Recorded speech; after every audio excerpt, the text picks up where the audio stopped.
All right, we've got Beast here in the bottom right and Royal here in the top left.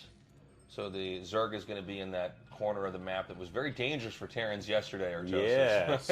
But how will that look on the other foot here? Yes. Will he be in trouble because of that? I don't think so. But we'll see. You know, Royal has like a very good win rate in Terran vs Zerg in ASL, but a lot of them were very teched out, crazy builds to dismantle some of the best players in the world, like Hero.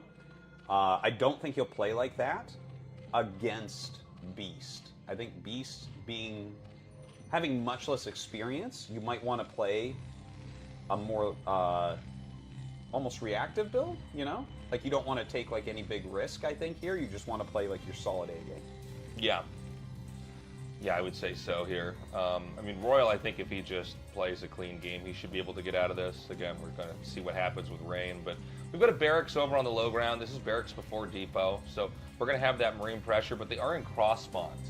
Yeah. So, you know, whenever you do builds like this, there's a 1 in 3 chance that they are in the faraway spot, but that's the situation we're in. So I don't think he's going to be able to put on much pressure. Yeah, it's pretty hard to get damage cross spawn. That's for sure. Especially since Zergs are like very much on the guard for 8 racks right now. It's been very popular right now. It really has been, and you can see here that it's like an overpool. I think we might be having, or maybe it was an 11 pool. I wasn't paying complete attention there, looking into your doe eyes because I don't get to see you that often. But yeah, that's a pool first as well. So the odds of damage are very low. But there are funny circumstances where your opponent does something like an 11 pool, a 12 pool, and then they make like 2 lings and they drone and they chase your SCV, and then suddenly you show up with 3 Marines. Yeah. And you can get like this really surprising amount of damage then. Yeah, we'll have to see how ready the Beast is, as this is going to be inbound here. He's got 1 SCV going in each direction. Do you take both SCVs to the spawning location the Beast is at after you scout the other 2 spots, Yes. or do you want to send 1 back? You want to bring both. Okay. 2 SCVs help a lot with body blocking. They can repair. You know, if you have one making a bunker, the other one helps to fight. You definitely do want 2 SCVs here. But you want to make sure that you're not like losing stuff as well. Now that's 4 lings, so that's going to be pretty good for Beast that he actually just made the 4, because again, a lot of people are greedy in this spot. Right. And he sees the lings as he comes down. So he's going to say, okay, you know what, this is cross spawn. There are lings out already, but that is not like a crazy 9 pool or something. You can very easily just pull back with your Marines. And look, he's sent this second SCV around to scout once again to try to check if he can see like the layer timing, or is there a 3rd hatch? What is it? So it's going to be just a command center thrown down here. You know, bunker rushes, generally speaking, we don't have them like we used to. Obviously, the days of like Slayer's Boxer versus Yellow, and you know, that was such a crazy period for StarCraft, and everybody was doing bunker rushes all the time. That what we have is kind of a like bunker rush light meta instead, where it's like you can generate the pressure of that, and what you're really doing is you're forcing them to send drones to you. Yeah. You're trying to kill the drones, and then you ditch it. Yes. And, well, if you do go for like a solid bunker rush, like 2 barracks in the middle, if they go spawning pool first, you're dead. Like, you're actually... Right. You're dead. Like, it's not a situation that you can really win. To the point where, like, I mean, the thing is, it does get lost sometimes. In fact, even that's how Queen got eliminated by a 2100 MMR player. Yeah. So that's about 900 MMR or less. He actually had a game where he went pool first against double 8 racks. Yeah. And he died. And it's like, that's why all the pros have been making fun of him a lot, because it's like, no, this is supposed to be a free win. But as we know in StarCraft, very few things truly are free. Yeah, well, I think what makes StarCraft so I think what truly makes StarCraft great is that, you know, this strategy should beat, you know, that strategy. There's a lot of those ideas at play, but there's also the mechanical finesse that comes out. And sometimes you can take an impossible situation and still pull it off. Yeah. There's a beautiful thing about the game. Looking at this build that we have from Royal, he did go into 1 Barracks Academy after his expansion, adding that 2nd Barracks now. So that's all pretty solid. That'll give him enough flexibility that he's going to be fine. But there's 0 pressure he can really put on him. Oh my God. Heavens to Betsy. Yeah, that's a very hidden expansion up at 12 o'clock. So there's a lot of things that this could be. Very likely this will be a very aggressive Mutalisk into Guardian Rush. That's normally the best thing to do from that hatchery, but it can be other things. Like you can do something such as heavy muta, and then hatch a bunch of lurkers there and just run them right over. Right. So there's a big variety. Even Niduses can be utilized there later. Oh, sure, yeah. For Defiler base pushes. So this is tricky, but if you figure this out as Royal, Beast could be in a lot of trouble. Yeah, I mean, if you see that this is happening, you know it's going to be a very specific type of game that shouldn't last long, and if you can weather that storm, you're going to be fine. The Spire just now finishes, so we're going to have a lot more Mutalisks in play here. But basically, this 12 o'clock spot is going to be used as a launching pad for more attacks. Yeah. You know, very close rallies. Obviously, you have that quick third gas as well. And the thing is, like, if it doesn't get found too quickly and you think they might come around, you can actually put Sunkens there because it's on high ground. They hold very well. Okay, so these Lings are going to come up now. He's basically just forcing the Marines to stay back. Keep in mind, the Terran has no idea about this 12 o'clock spawn, and as long as you can keep the Terran busy being honest and trying to protect everything over here, this is still going to have that element of surprise. We've got Stim coming along now. The Mutas are inbound. The Marines have been pulled all the way back into the main. Dude, the turrets are not ready. Yeah. They are not ready. And the Lings have actually thrown him so far off. We'll see if the Mutas can actually get any damage done. Looks like the natural ones are going to finish just before the Mutas get there. The Barracks one I don't think will, though. Yeah, he can fly right up and snipe that. He's got to go as quickly as possible. Does he not realize? Yeah, I think he did not appreciate the position that he actually was in. Even to see the Mutas turn away for a second, it's like, you need to get in there right now, man. Yeah, that's too bad. He actually had a really big opportunity there to whittle down a little bit on SCV counts, on Marine counts, things like that. Not like a game-winning move, but he could have gotten a bit of damage. Okay, so the Mutas are going to try to chip away at this turret. I got to say, it's not looking great here for Beast. I mean, that turret does burn down, but it does seem like the Beast is pretty sealed up. I almost said Mr. Beast for a second. Damn, he's good at StarCraft, man. The YouTuber. He's just better than us at everything. He's like, my next strategy is I'm going to bury myself underground for like 100 hours or whatever he's doing. You know what I really hate about Mr. Beast, Asus? What? How generous he is. Thanks, Internet. You guys blind are losers. People. No, but Beast is going to come down and continue to try to chip away at this. The third gas is being mined. I mean, there's still time here for Beast to try to do some damage. Yeah, he's mining a ton of gas, right? Like, each gas gives you 300 gas per minute, so like per minute he can make 9 Mutalisks if he wants to buy nothing but that. So you can be pretty darn aggressive at that point. But we have right now Royal trying to figure that out. Now, I don't think he saw anything rally out of that area with the SCV. Yeah. It does get picked off. You don't see any creep coming down there, so I mean, there's no way to know. And it didn't look like he was trying to send the SCV up there either. It looked like he wanted to send the SCV to the top right. So he really doesn't know what kind of game this is. I'm sorry, is that 2 Queen's Nests? That is, but one should probably be a Hydralisk Den, is my guess. So I think Yeah. Beast is actually playing a pretty good game, but that is a bit of a mistake. 2 Queen's Nests. Yeah, I can't imagine a world where it's like you need upgrades. Well, he needs energy immediately. Yeah, energy and ensnare. That's really unfortunate that he did that. Yeah. But that is not what he was looking for. I think it was supposed to be a Hydralisk Den so that he could very quickly get lurkers down. Yeah, I think so. So that's going to be very sad because his timing that I'm sure that he worked on a lot is not going to be existent. Yeah, well, there's no, with no Hydra Den, there are no lurkers. So we'll see if he makes a Hydra Den in a little bit here. And by the way, with the hatchery this close, is it at all worth it to go for Guardians here?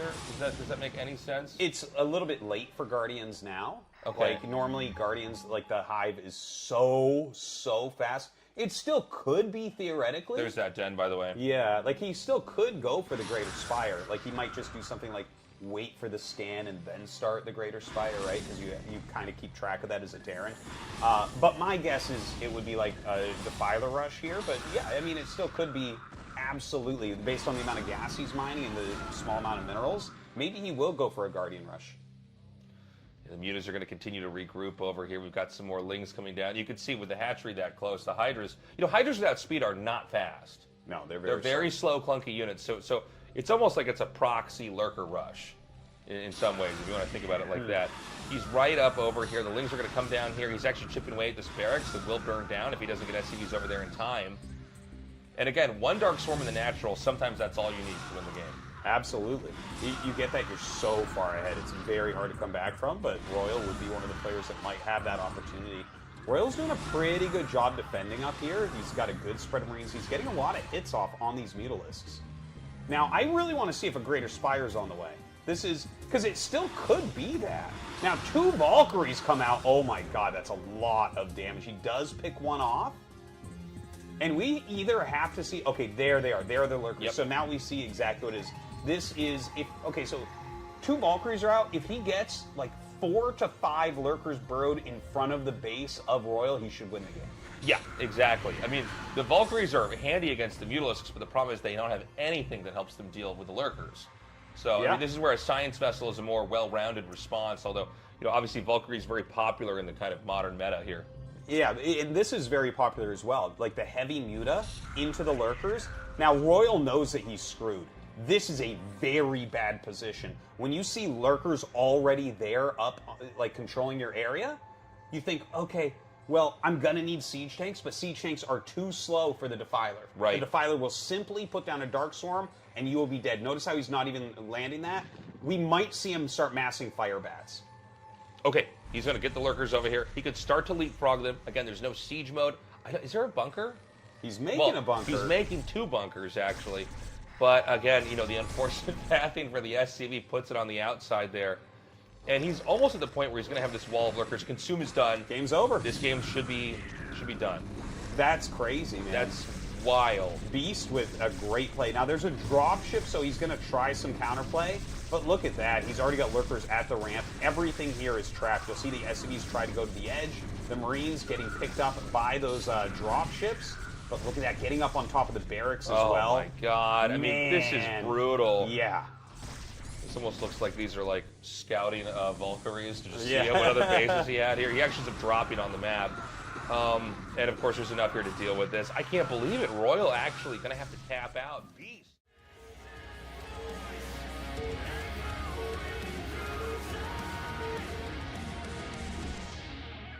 All right, where does Terran spawn? Are we going to have a Terran in the bottom right where they always get murdered? Yeah. Right, spawn. Yeah, Raid in the bottom left, Barracks in the top left. Yeah, so actually, the top spawns are slightly better for Terran than the bottom spawns. Is that just right? To throw that out there. Yeah, because The bottom spawns on every map for Terran, your gas is sticking out, and it just makes the building placement a little bit worse. And also, if you scout quickly with Protoss, those gases are really easy to get to, whereas the gases on the top are very hard to get to. Right. Like, basically the first time you see the probe is when it is almost to the gas, whereas if it comes in from the other angle, like you're in a top spawn, you actually have way more time to react to it, right? So you could, for instance, grab your own gas. So it's like a small thing, but it is a thing. Right. Yeah, that's actually a good point. I guess, you know, as a Protoss that steals gases all the time, yeah, I always want to have their gas like as close to their entrance as possible. Yeah, so actually, I can nab it. You know what's really funny is like, you know, G5, he actually goes towards gases like that, like the gases on the bottom. Yeah. So if he's in any spawn that's near a bottom spawn, he'll scout fast because it's so easy to take the gas. Oh, makes sense. I think moves like that are actually really smart. It's kind of like the way Mini plays, right? Where Mini's like, I'll go Nexus first and I'll cross scout because I can literally guarantee my victory. Right. If right. you're there. And if not, that's fine. It's just like, okay. Yeah. Yeah. Then I'll play a little bit more of a defensive game here. Yeah. So no Nexus first here in this game. It's going to be Gateway Gas into Core. And Terran over here, it seems like they're not going to do anything too crazy. It's probably going to be a similar story here. I think Barracks is going for a gasless expand. Oh, Normally is when he? you see I'm the sorry. Barracks, if you see the Barracks that far forward, generally that's the case. He's getting lucky as well here. He's going to be able to scout rating first, so he's going to be able to see if there's a Zealot or not. Yeah. That's like, you know, if you scout them first when you're doing this build, it adds a ton of power to it because you can make exactly what you need, right? Like you could do something like no Marine or 1 Marine or 2 Marine or 3 Marine. Like basically whatever you need, you can just see exactly and counter. Yeah. So this SCV is going to come in here and see what's going on. The early Zealot stuff, I think, might start to fade away in this PvT matchup. It seems like for a while, Protosses were just really gun-ho on poking and getting in there and doing damage to any Terrans that were greedy. But Terrans have gotten so much better at defending against it. By the way, this probe, the scouting, it's going to be a very late scout for him to see what's going on. But he is going to see that it is early command center here. Trying to grab the quick expansion. Yeah, you know, I'm looking at this, and I wonder if Rain will use Bisu's build, where you do the proxy 1 robo, 1 gate. That has been very, very popular in ladder against gasless lately. Since Bisu did that, every time I've gone gasless expansion and Protoss has scouted me early enough, they have gone into that build. Well, it's really good. I mean, I win a lot of games doing that. Ever since I saw Snow do that to Flash, like I think 5 or 6 years ago, it's just hard. It's hard to find a reason to not do it because the Terran is being greedy. This isn't the safest way to take a base. If you want to know like the safest playstyle, guys, it is like get a factory, take 2 SCVs off of gas, leave 1 SCV on there. It's a very flexible, safe opener. It's a flexible, safe opener that you should be able to get away with whatever else you want to do after that. But builds like this, I mean, they're nice because you get those SCVs over there early, but you are more susceptible to cheese. That is true. That is true. There are like even slightly safer variants, but they just, I don't know, it strays too far from like optimal, right? Like there's things that you can do where it's like, okay, the expansion is slightly faster than a factory expand, and it's slightly safer. Right. You know, where it's like you go like 2 Marines or 3 Marines, then expand, and the gas is only mining with 1, that type of thing. But anyways, getting ahead of myself here, we have a robo coming up here for Rain. And, you know, he's scouted what's going on, but there's nothing he can really do about it at the moment. So let's see what Barracks actually wants to open with here. Like, well, I mean, we've already seen the exact opening, but there's like several follow-ups to the gasless expansion. Do you want to go to factory?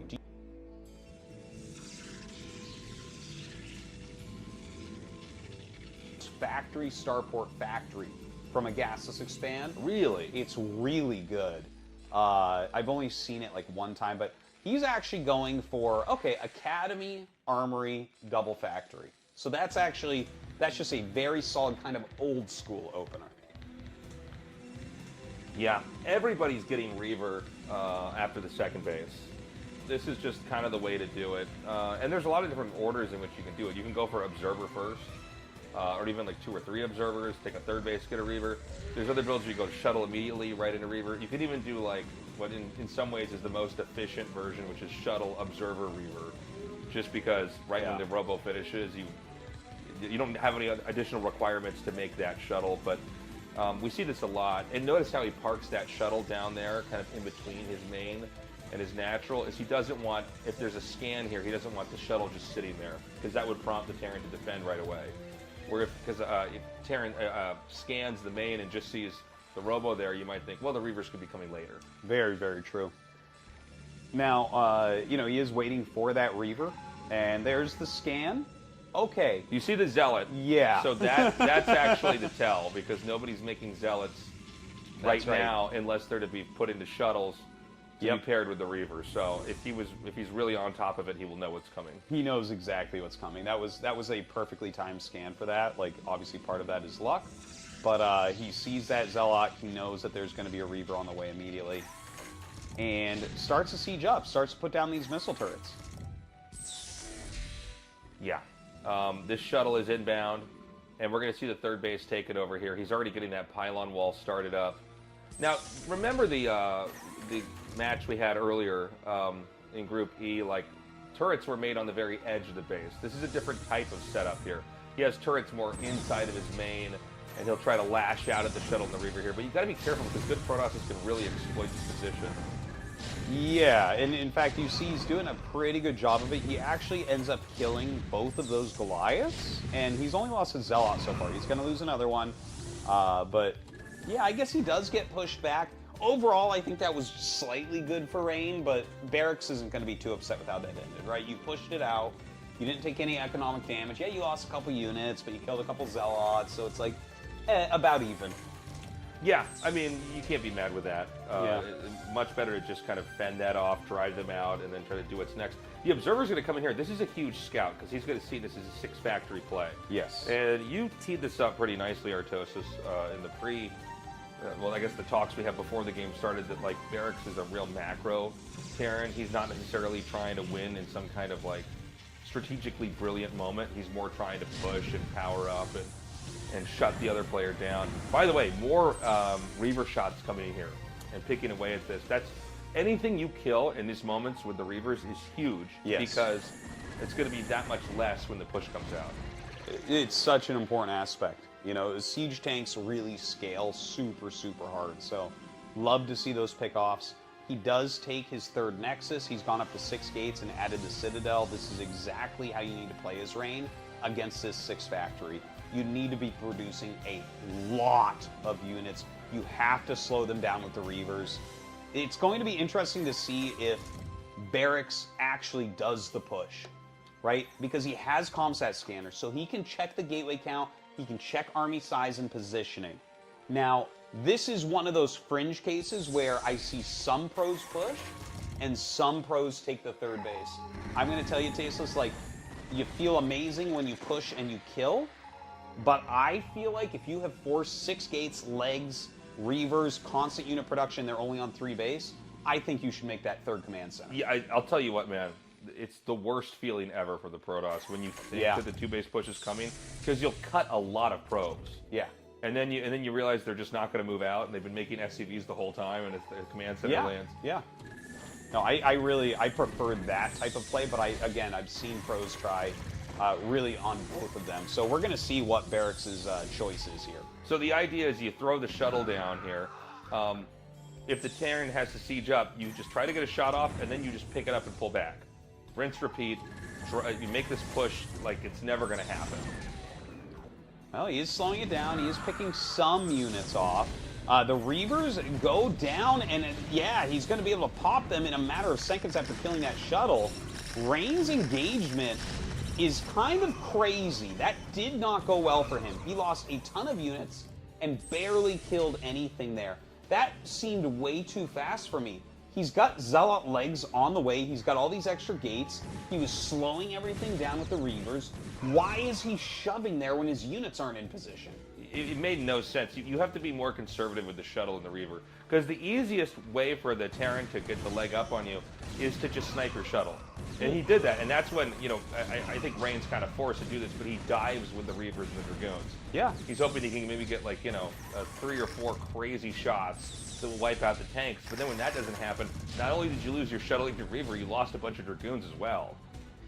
This is, any Terran would love this position after you've killed the Reavers and the shuttle. It's like, you get right across the map. You see, he pushed that distance almost instantaneously. I blinked and he was outside the natural of Rain. By the way, he's been so on top of scanning and killing observers. Yeah. There's no way to kill the mines off right now. I think we might just see Rain die here. Yeah. He's dead. There's no way you can win from here. He's lost so many Dragoons completely for free. Still losing them for free here. Gonna start losing a ton of buildings as we have Barracks pushing in. And Barracks is on top of 6 factory macro as well. You can see Rain actually has kind of a big bank, and Barracks is spending down to nothing. Yeah, he's just going to continue to spam out these spider mines. It's so hard for Protoss. Once they lose that shuttle and the Reaver, and the Terran gets wedged in the natural like this, it's a nightmare. Well, I think that's when the game is basically over, right? You had to make the decisions before then. You had to not overplay the Reaver. You had to not shove in before Zealot legs, right? If you just slow them across the map, the size of the arc of units you have on 8 gateways with speed shuttles is pretty absurd.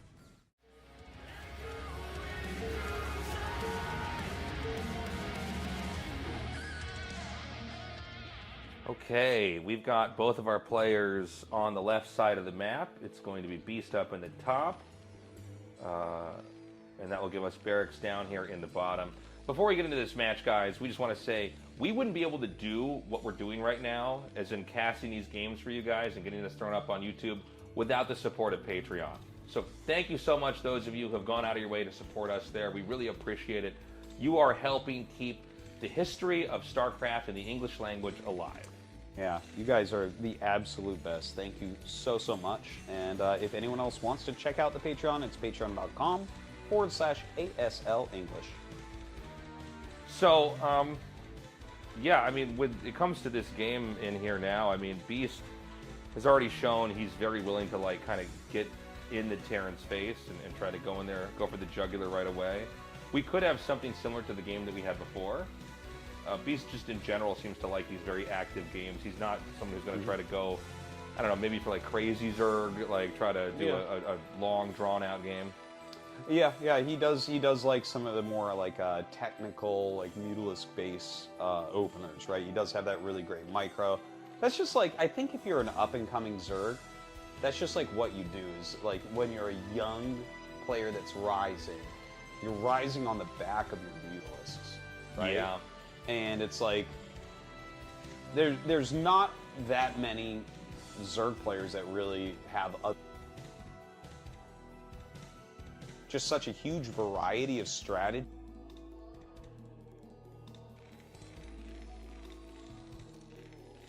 Kill you with Mutalisk micro.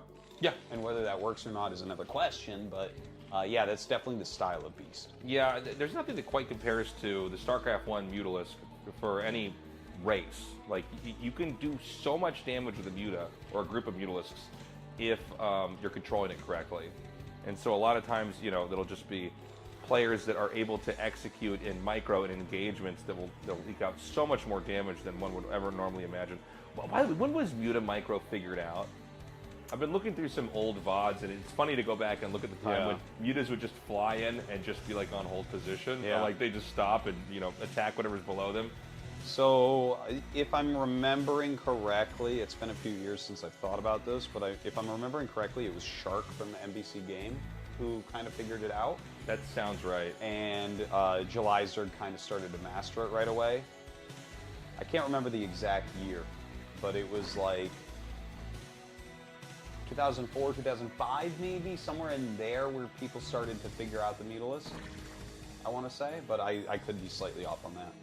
Yeah, it's interesting, like, once the Muta Micro got figured out, it kind of broke the game for a little bit, because players were just not... Yeah. I remember when my brother figured it out, and we would play against each other, and I'm like, what is going on? I can't catch these things, I'm losing so many probes, it's like... Yeah. I rewatched an old finals of an OSL. Yeah. And the Terran player put, like, a missile turret in his main against Mutas, and the Mutas saw it and flew away. And nowadays, like, you can play literally a B-rank Zerg player and have 6 missile turrets, and they'll kill them all, and then all your SCVs. Oh, yeah, yeah. No, when people figure out how to control them so well and have them clumped together as well, that's another thing. You put them in a control group with an Overlord or a Zergling that's on the other side of the map, and they're so clumped that it's like they get to share all the hit points. Because when you have you know, turrets or anything else attacking it, it has to default onto something. Well, very fun to talk about the history of the game, but this is a pretty crazy cheese that is going on right now. So Barracks has basically done his little wall and then added a second barracks where the command center goes, one of those tricks that we've talked about previously in the season. And he's just going for a one-base Marine medic push. If Beast stops this, he wins. Like, you have to kill him with this. And I think he will, because it seems as if Beast has no idea what's going on. Yeah, this is really, really cheesy, really tricky. But if you get blindsided by this, you just don't have any defenses. I still don't see a sunken colony here. And you need like 2 or 3 sunken colonies up yesterday. Like, you could see he's already just pulling workers. We may just see him tap out here. Yeah, this is terrible. The Firebat being here makes it almost impossible to hold. He's throwing down Sunkens in his main base, which makes sense. There is a Zergling counterattack coming up. Yeah, there's nothing to do here. Like, this is just death. Yeah, this game is over. There's nowhere for these drones to even run or hide here. The sunken colonies are going to finish and be killed immediately. That's game. That's...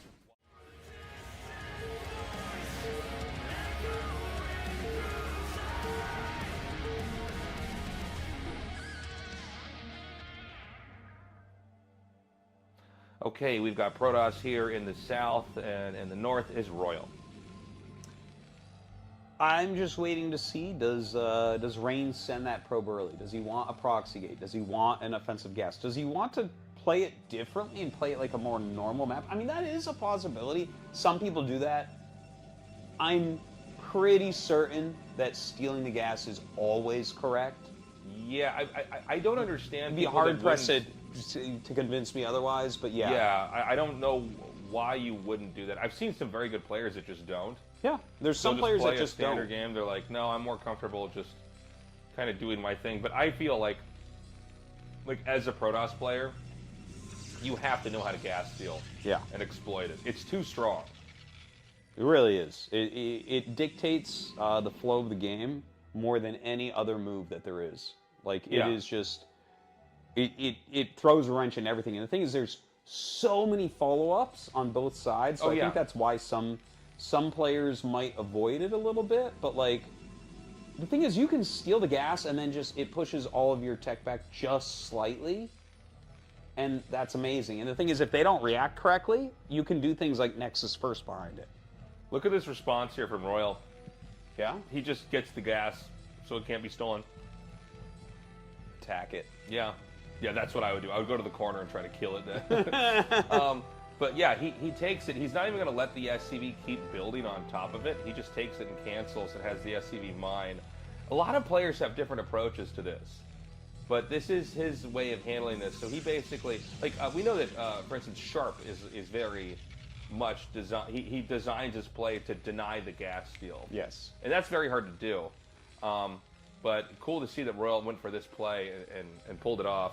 But it's an expensive block to do that. I mean, everything's kind of off balance build order wise. And you certainly lose a couple of minerals. I guess the Protoss also loses minerals having a probe sent out that early if they can't steal your gas. But yeah, not quite as bad as what is happening to Terran, right? Because once the probe is in your base, you have to have at least one SCV off minerals the entire time chasing it. So right. Yeah, I mean, I think it's still reasonable here for Rain, but an interesting choice. Because like we've seen, for instance, when Sharp wants to do this, he sends an SCV to the ramp to block the probe so he can build his gas later. Here, Royal just started it and was like, yeah, my barracks will be a bit later, that's fine. So, interesting plays. So we have the probe continuing to harass here, just trying to hit this SCV that's on the factory. With the Marine coming out, he can drive the probe out of the base. And I think this game's going to start to look like your standard PvT here. I think so. Yeah, I think we'll see a Nexus taking a little bit after here. Well, nope. Oh, no. Royal's mining gas. Okay, so 3 SCVs. Normally Normally you have one SCV on gas after the factory starts because you just get enough to afford the tank and the other stuff that you need later on. And then, of course, you're trying to use those other SCVs to get minerals for a command center. But in this case, he put the SCVs right back on. So this is going to be a 2 factory, I think. Yeah, this is very, very rare at the higher levels. To see a 2 factory rush.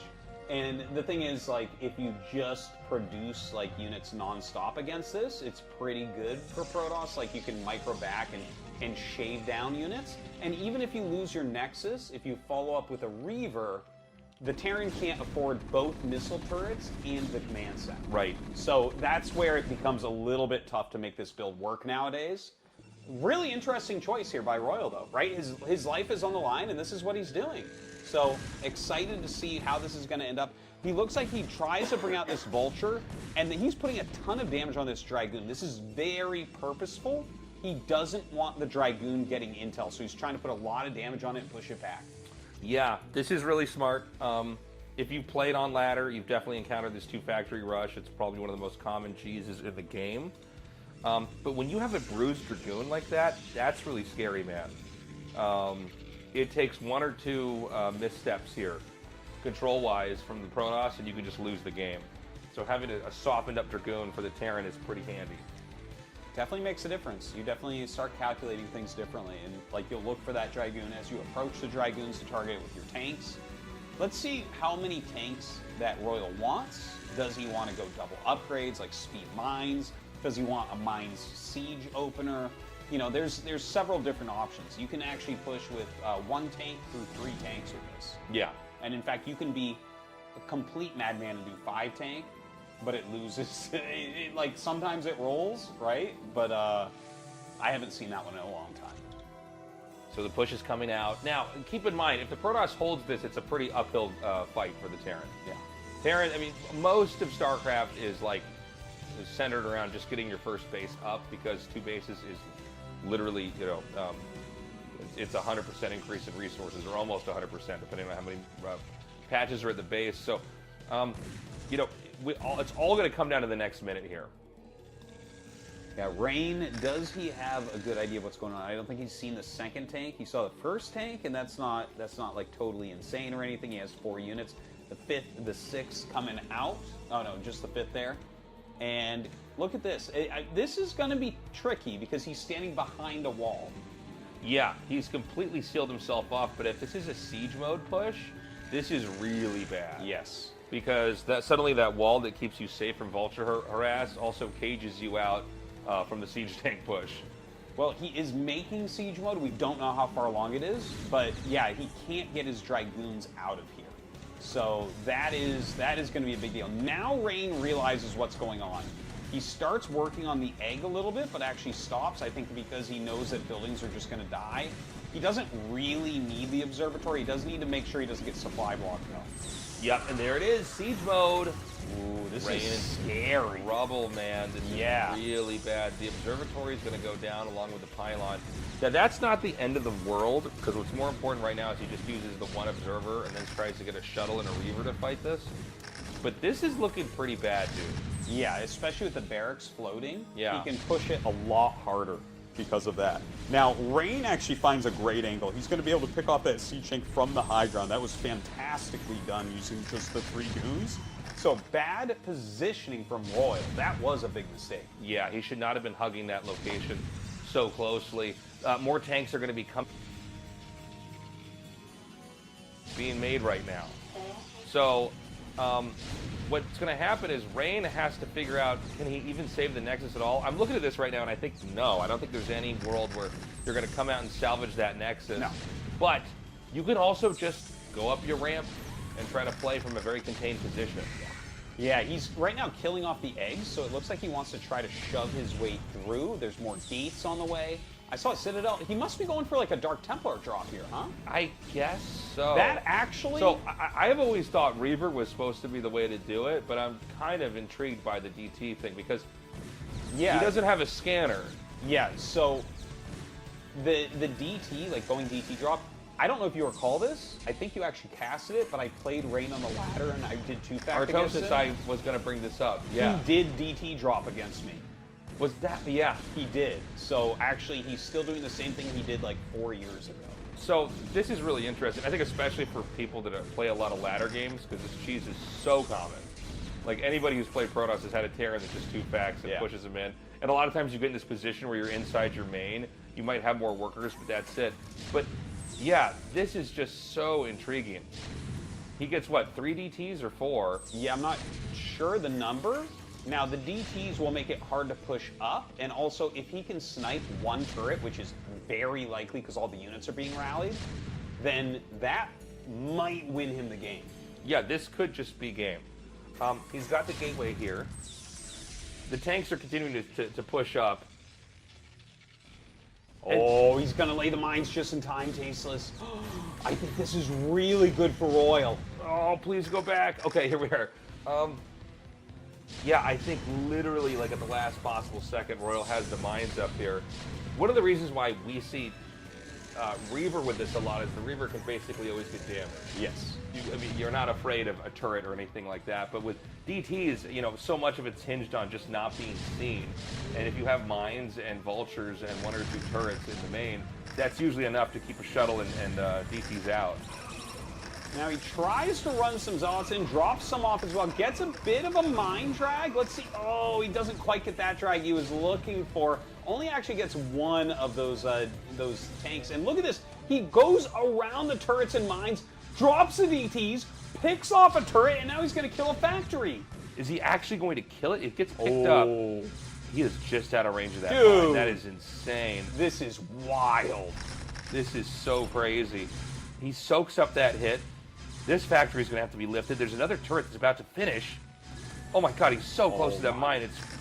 Oh my god. Okay, loses one of the DTs, but finds an angle where he still can't be seen. Lots of gateways dying. He's actually just rebuilding gates in his main. This is one of the wildest early games we've ever seen. This is crazy. He's now going to use the DTs to block the entrance. Again, no scanner here. Some Zealots are getting fished into the fight. comes forward with this now, trying to utilize those Dragoons on high ground to pick off some siege.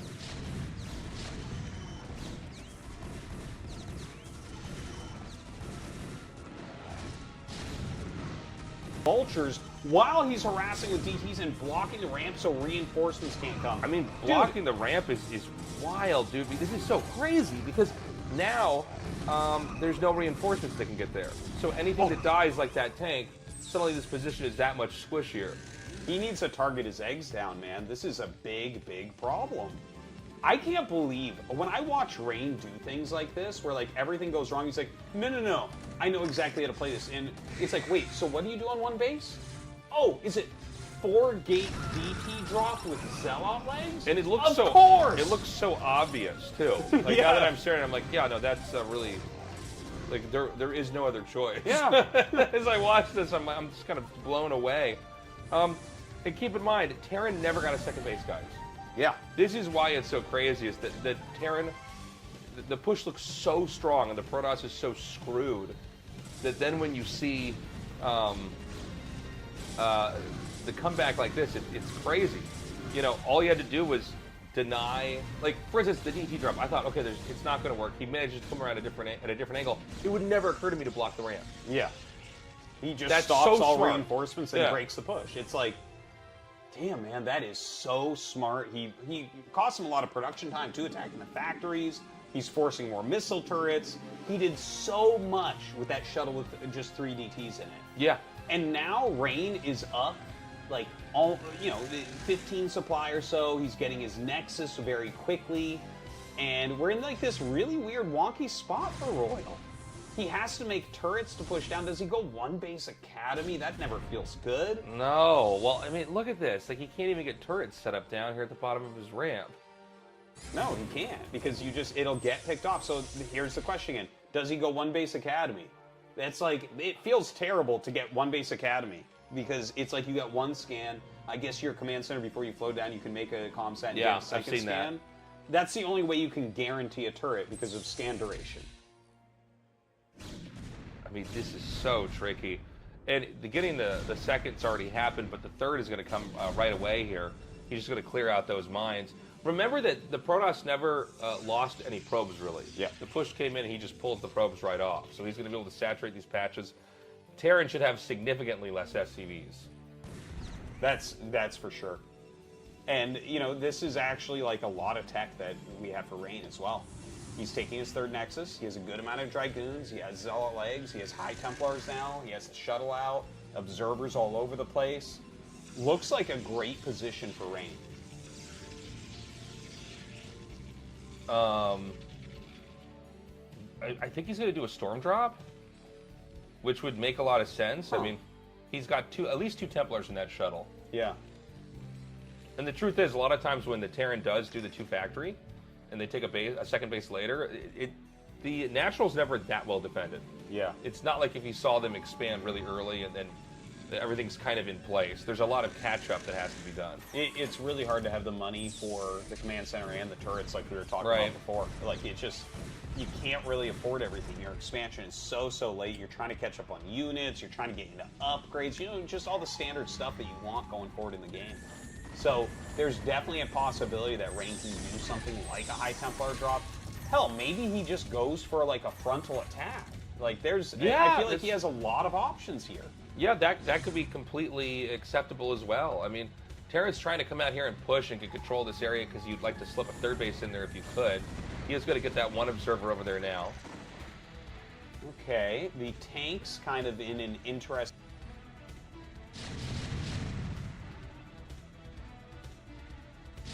Be a great side storm location. In fact, he brings forward some Zealots to sacrifice to get those storms off. So he's going to get multiple storms off here and pick off a ton of siege tanks. But losing a lot of Dragoons up here, that floating barracks, saving the day.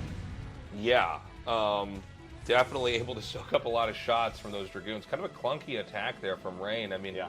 You know, Rain managed to survive that 2 base all in, but you've got to be careful with your army still. You know, any PvT from the Protoss' perspective, you're always a winning game away. All you have to do is mess up with your army one time to drop everything. you're going to be in so much trouble. By the way, speaking of that, this push is going to be coming out here. All right, Taste Fuchsias, thank you. And Rain was in a 20 supply advantage, and now it's even. Yeah. So, like, that one weird move he did trying to storm the tanks, like, he wasted a ton of units there. Dragoons, Zealots, everything. So, a kind of a tougher position now. Oh, I love the DT sneaking up while he's, like, clearing things at the front. Look at that, drops a Zealot out to clear some mines as well. This is some really good positional play by Rain.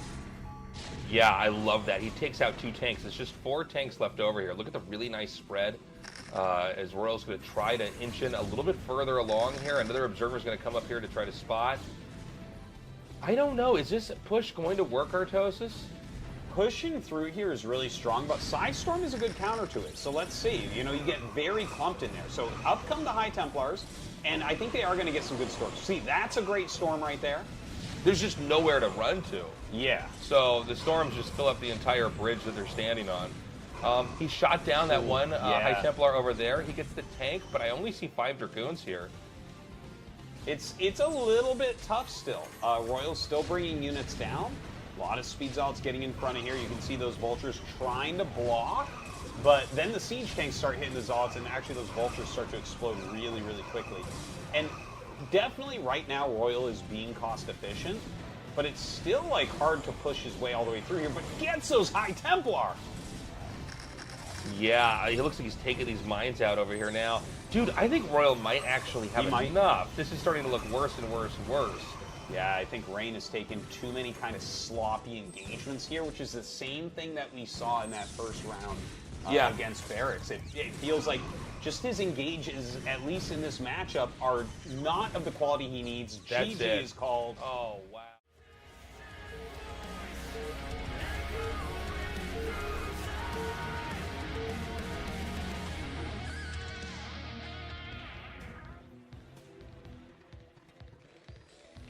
Okay, we've got Royal in the bottom left and Beast cross spawns over here in the top right. Yeah, so we have that cross-spawn scenario once again. Do you think Beast should play like in a really similar way, like the heavy Muta and run up with the lurkers? Do you think... I know you always think it should be Guardian Rush, but like, is there something you're kind of leaning towards here?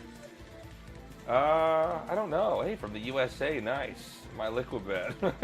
Yeah, I think a lot of people who are betting on who's going to move on today are going to be unhappy. This has been a very weird day. I don't know. You know, I mean, I feel like if he's going to do the same thing that he did in the first game against him, Royal should be able to hold it much better. Royal was on the wrong page with what was happening in that last game. He was making Valkyries unaware that it was actually, you know, lurkers that were going to be the closing move. Yeah. Yeah. Was that straight up a 9-pool? I believe that was. Yeah, straight up a 9-pool. Okay. When's the last time we've casted this? That's kind of interesting. Like, we've seen more overpools lately because of the 8-Raxes and everything. Here's the funny thing, okay? If Royal happens to go Command Center first, maybe he loses here. It's a possibility. No, he's not going to. It's really rare to see Command Center first right now. I think a big part of that is because 8-Rax is so popular that you get a lot more pool first openers. Right. Yeah, it doesn't make sense he'd be trying to do that over there. So he's going 9-pool against a Zergling tight wall. That's pretty bad. Yeah. I feel like we don't get to cast the early pool games very often here. But this doesn't look like it should work. We got the drone going with the cross-spawn scout. Now, keep in mind, sometimes Terrans will get completely blindsided by the rush. Something happens. Sure. You know, a building is lifted or the wall-in's not finished. You know, something like that. That could be a real issue here. So we want to watch. You know, the barracks is going to be done in a second here. Is he going to make a Marine and complete that wall-in, or is he going to be going for that command center? Because 6-lings are inbound. Yeah, he's trying to block that depot a little bit here. I don't think he's going to get too much done. This really doesn't look very dangerous, and in fact, his SCV just ran into the Zerglings. So the Zerglings actually killed the SCV. Oh! An Artosis SCV. It just pops to the outside over and over till it dies. I love it. 6-lings are coming down. But again, I mean, you sacrifice a lot to get this many Zerglings out here. The Marines are going to be spawning on the bottom left side of the barracks, like everything spawns from buildings in this game. So they're going to be safe and comfortable. I don't think this can do anything. It doesn't do anything for sure. He did kill 2 SCVs on his way over. So Sure. at least that's like a little bit, right? He killed the scout and then the one that was, making the depot. So that's something. It's like a little bit of value that he wouldn't have got without the 9-pool build. But obviously you look at this and you say, okay, Royal has to be feeling pretty comfortable. Right. Okay, I lost 2 SCVs, but it is a 9-pool, so it's not a super great build. Yeah. And so from the Zerg's perspective, can you go into a normal game from here, or are you really lagging behind? You can. There's a few different builds that follow up 9-pool. One thing that was popular for a little bit was taking your third base, then your gas. But we see that he's going for the 2 hatchery fast gas build here. So it kind of looks like he's just going to play it normally and just say, okay, he's a little bit behind economically from where he could be. You can make that back, Right. There is play there. It's harder than it would have been. But again, he did get those 2 SCVs. And right now, Royal is playing very, very blind. So at least there's that. And we've got that layer coming along here. There's going to be a Spire thrown down a little bit. Possibly the second gas as well. But, I mean, this is a pretty easy game here from Royal. There's nothing quite nicer than being rushed and having no issue stopping that rush at all. Like, it's just your build order turns out to be totally fine against it, and you kind of just let the game run its course. Yes. Yeah, especially a wall like that. There are, like, if he had been top left or something, it would have been so much stronger. It's crazy. Yeah. But, those other 2 spawns, not as much. It's funny how much things like that really factor into the power of your builds. It's like, yeah, I'm doing this rush build. Let's see what spawn he is, what his walling looks like. And, if that had been C, he would have killed him.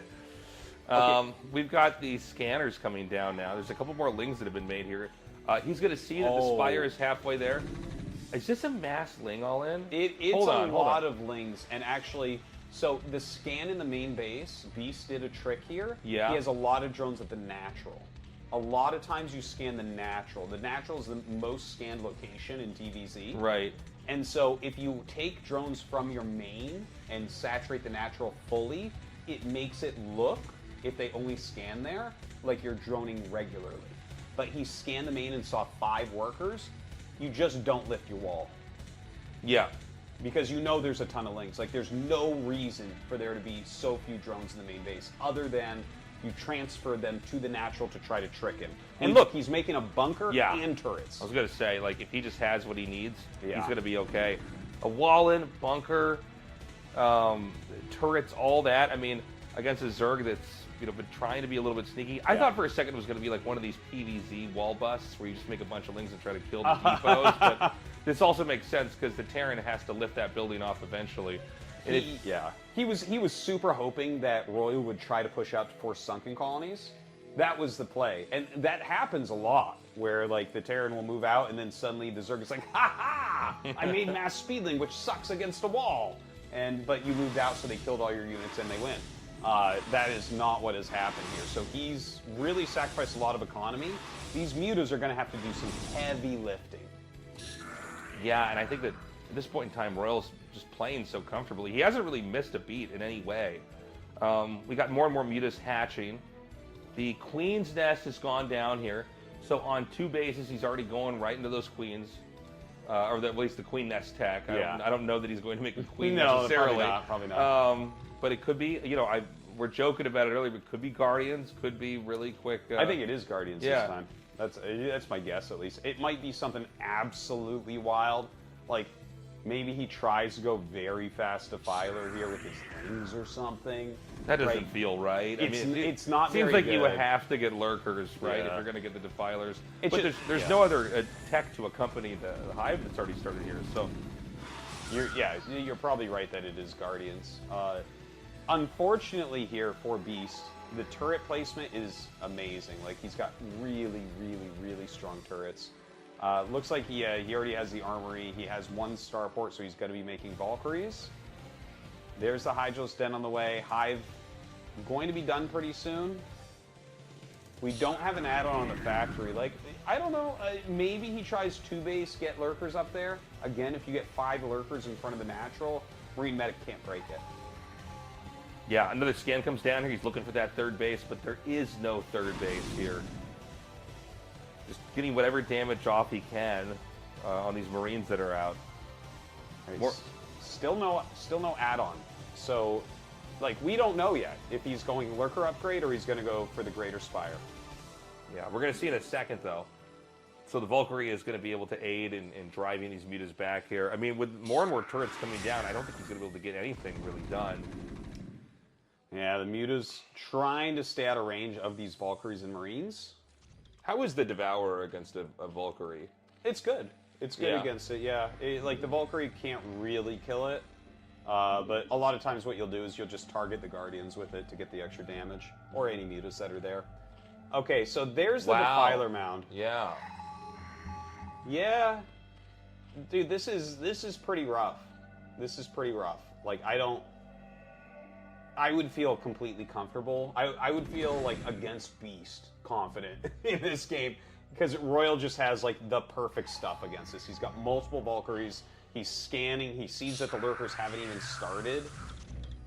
I don't know what Beast can do to win this. Yeah, the bunker is full enough. The counterattack is never going to happen or work here. He's going to move out. He might actually get to those lurkers right before they end up hatching. Yeah, he does get there, but the mutas are coming back. The Valkyries are not there. Oh, he just runs through everything, man. Oh, Drones trying to be pulled to the side.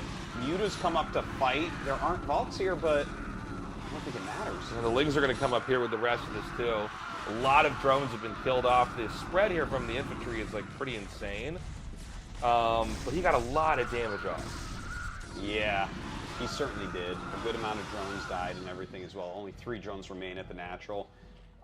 You know, he has this one opportunity that, like, he can make a Defiler. I'm sure he has Consume on the way. If he makes a Defiler, goes across the map, rallies Lings for food, maybe he could Dark Storm push the natural? The thing is, I feel like here I would make, like, half Firebats, half Marines, and just rally everything in front. Because, like, it doesn't matter how bad your trade is as long as this does not get into your natural. Well, I mean, with 2 bunkers, it's going to be hard to imagine that happening. The depots are going to take a little while to be killed off. There's already a tank back here. We've got a vessel ready to detect. I mean, we might just actually see the Zerg leave the game. Yeah, it's possible. He needs that Defiler down there. Okay, 1 Defiler's coming. I don't know if he has a Radiate on the way. Yeah, he does have it on the way. So he doesn't have it yet, but he's going to be able to pick off the 1 Defiler. So, like, will we have it? Oh, man, he loses another Lurker. This is getting worse and worse. We're, like, down to Lurker numbers where you can actually break that with Firebats. Yeah, exactly. You want, like, 6 or 7 Lurkers. You want, like, a high amount where anything that kind of goes in that path gets obliterated. Instead, he's actually pushing out, which means the Dark Storm Cloud is going to be a lot harder to get that landed over at the natural. Okay, he gets down 1 Dark Swarm. Their Radiate's going to come out now. There it is. A Radiate onto that Defiler. A second Defiler comes. He throws Dark Swarm down on top of the tanks. This is his one chance right now. Beast pushing forward.